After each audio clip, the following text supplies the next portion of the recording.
Hello, Facebook friends and YouTube family. It is your girl, Brittany Williams, with my thoughts, and I am just so elated about how this year is going.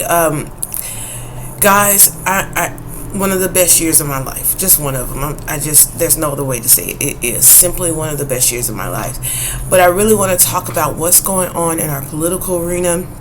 We have so much with the GOP right now trying to erase the curricular in our histories that's being taught to our children. They really want to get rid of a lot of things that are actual factual events that have taken place in America, that is deeply rooted in America, all the way back to the founding fathers. One of the big statements or phrases that they want to wipe out is systematic racism. And their reasoning is that it doesn't exist. They're saying that it's fictional, that it's made up, like so many times we heard from ex-President Trump, fake news. No, it's not fake news. Unfortunately, this is a true thing. It's very real in America. It's not just an American thing. You can actually find this situation, systematic racism, on every continent around the world, where people of color, the indigenous people of the land, were just treated like 3/4 of a human.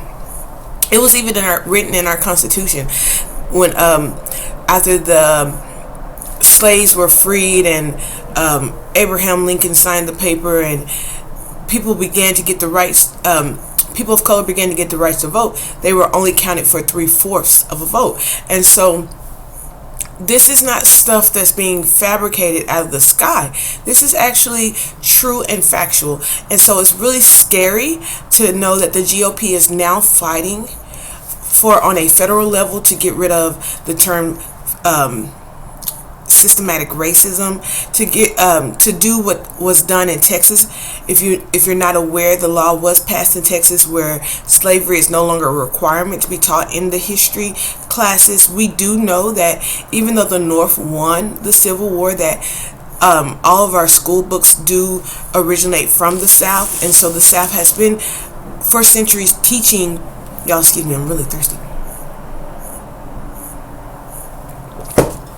I've really been teaching and indoctrinating our youth, and even my generation and generation before me, of how they felt the war had went, how they felt who was the heroes and who was the victors. And as we're seeing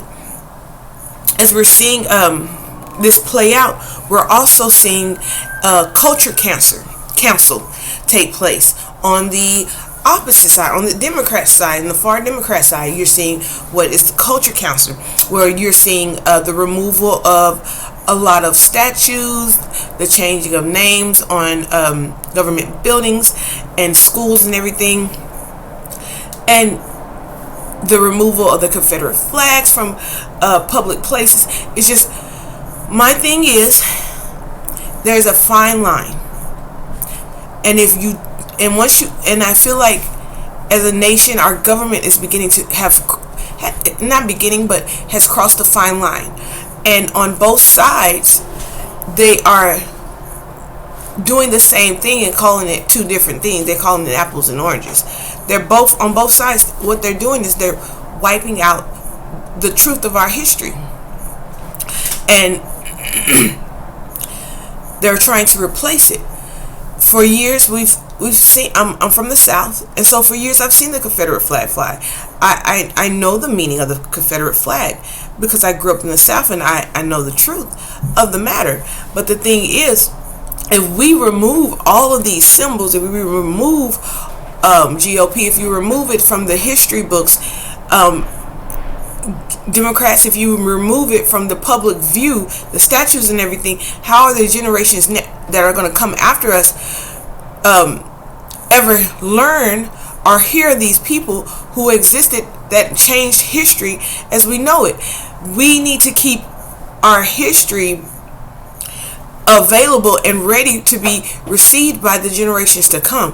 There's this amazing saying that says, if you don't learn from history, you're doomed to repeat it. And if we continue to allow our government to whitewash, and not just whitewash on one side and the other side just take it away, get rid of it, we are not solving the problem. We are once again finding a new way to sweep it under the rug or get rid of it and not truly deal with the issue. It's like the same thing with defunding the police. Okay, if you defund the police to the point that there's no police officers, what are you going to do about crime? What are you going to do about violence? Is not the solution. You can reallocate money. Yes, it does not make sense that the police departments are getting millions upon millions of dollars more than the social services departments and DSHS departments from our governments. It doesn't make sense. You're correct. It does not. But at the same time, we must use wisdom as we press forward. We must use wisdom while we're pressing forward. And so, sorry about my computer freezing up. I am just never going to tell you which way to think, which way. I'm just here to give you the tea. So, like I said, the GOP is pushing to get rid of the phrase systematic racism because they believe that the United States was not founded on racism. And then on the other side, they're trying to get rid of, be politically correct, and do this extreme culture cancel agenda. And we have to be careful because we're on a seesaw. And what's not fair is the American people are the ones that's going to pay. We are, as the American people, are the ones that are going to suffer and pay dearly to whichever side decides that they want to put the most weight and then let go.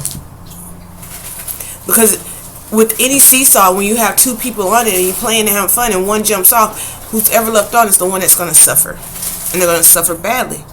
And unfortunately, it's not going to be those government officials that are left on the seesaw to take that fall and that hit.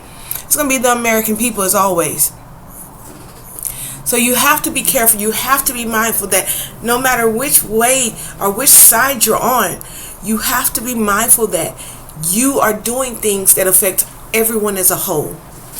And instead of so much focus on council, I don't know why that word is not coming. Council culture and politically correct culture and the GOP, their slavery removal culture, history culture, we need to be focused on the American people who are still struggling. The American people who still don't have clean drinking water in Flint and along the Mississippi. The people who's in the Dakotas, where the Dakota Pipeline, after being disapproved by ex-president by Obama, then being reapproved by ex-president Trump, began to leak oil. Now they're coming for the government to give them money, talking about they're losing millions of dollars. No, you need to come pay back money to those beautiful indigenous people whose land you have now poisoned, because of course there was not enough American people out here already struggling because their water is tainted and poisoned by chemicals, by pesticides, by, if you name it, is in it. Instead of focusing on who's right, who's wrong, how you call a person, what their pronouns are, what they sexual preferences are, let's focus on decreasing the amount of people that are homeless, the amount of people who are going without the basic necessities to survive as a human being. Let's talk about that. Let's talk about that. So that's my thing. We need to pull the focus of our government back on the things that are very important, that are very vital. And right now, what they are focusing on, what they are giving their attention to, is not it. It is not it. Let's continue to give opportunities for our children and generations to come to succeed. Let's continue to make sure that our senior citizens and our veterans who have sacrificed it all for us and for our liberties are taken care of. Let's make sure that they don't have to struggle to have jobs after they come out of the services.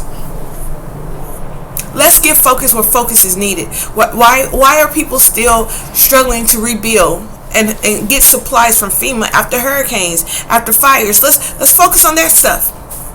The natural disasters that are going on. Not a bunch of grown people going tit for tat. Now, this was along my thoughts. I don't know if Facebook will allow it to go up, but I know I will have it on YouTube. I am your girl, Brittany Williams, with my thoughts. I love you guys. Remember, you're worth it, and I will see you on the other side of this.